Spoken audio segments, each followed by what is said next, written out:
என்னடி இவ நடு வீட்டுல இந்த லட்சணத்துல உட்கார்ந்துகிட்டு இருக்கா? காவியா, என்ன இதெல்லாம்? பொறுமையா இருங்க. ஏன் இப்படி டென்ஷன் ஆகுறீங்க? சத்தம் கேட்டு எல்லாம் ஒவ்வொருத்தரும் வந்துட்டு இருக்காங்கன்னு. எல்லாரும் வரட்டும், அதுக்கப்புறமா பேசிக்கலாம். என்ன சத்தாங்க? சாரி, தூங்குற நேரத்துல இங்க என்ன சத்தம் போட்டுட்டு இருக்கீங்க? யாரும் தூங்கலையா? ஐயோ, என்ன நடக்க போகுதுன்னு தெரியலையே. காவியா, என்னமா இது? நடு வீட்டுல உட்காந்து என்ன பண்ணிட்டு இருக்க? பார்த்து தெரியலையா மாமா? இது சரக்கு பாட்டில், இது கிளாஸ் மாமா. இதுல இத ஊத்தி கொஞ்சம் கொஞ்சமா குடிக்க போறேன். என்ன பொறுப்பெடுத்து போயிருக்கியா? உனக்கு எம்பிட்டு தைரியம் இருந்தா இந்த வீட்டுல ஒருத்தியா இருந்துகிட்டு இப்படி ஒரு காரியத்தை பண்ணுவேன். எத்தனை நாள் ஆடி இருக்கு இந்த பழக்கம்லாம் உனக்கு? அம்மாச்சி அம்மாச்சி, டென்ஷன் ஆகாதீங்க. உண்மையை சொல்லணும்னா எனக்கு இந்த பாடையே ஆகாது.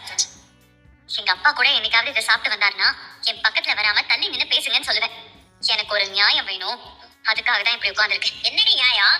கல்யாணத்தன்னைக்கு இவர் என் மனசை நோகடிச்சதாலையும் தப்பான சில விஷயங்கள் பண்ணதுனாலையும் இவருக்கு நான் ஒரு தண்டனை கொடுத்து, நீங்க திருந்துற வரைக்கும் ரூம்குள்ள தூங்க கூடாது, கிச்சன்ல தான் தூங்கணும்னு நான் சொல்லியிருந்தேன். அதையும் 2 நாள் சரின்னு சொல்லி செஞ்சவரு இன்னைக்கு மூக்கு முட்டை குடிச்சிட்டு வந்து இனிமே நான் கிச்சன்ல போய் தூங்க மாட்டேன், என் இஷ்டத்துக்கு தினம் நான் குடிச்சிட்டு தான் வருவேன்னு என்கிட்ட வந்து சொல்றாரு. அதனால நம்மளும் இதை ட்ரை பண்ணி பார்க்கலாமேன்னு இப்படி கிளாஸும் கையுமா உட்கார்ந்துட்டு இருந்தேன். ஈஸ்வரி, மாமா, இந்த வீட்டுல சாதாரண விஷயம் அதை பெருசா கூடாதுன்னு சொன்னீங்க. அது இல்ல மாமா, அது வந்து யதார்த்தமா. மாமா, எனக்கு இதுல ஒரு நியாயம் வேணும்ன்றதுக்காக தான் அவர் குடிச்ச பாட்டில எடுத்து வச்சு இங்க உட்காந்து எனக்கான நியாயத்தை கேட்டுட்டு இருக்கேன். உன் பேரு காவியான்னு நினைச்சேன், ஆனா இப்படி நியாயம் கேட்கிற கண்ணகியா இருப்பேன்னு நான் நினைச்சு கூட பாக்கலமா.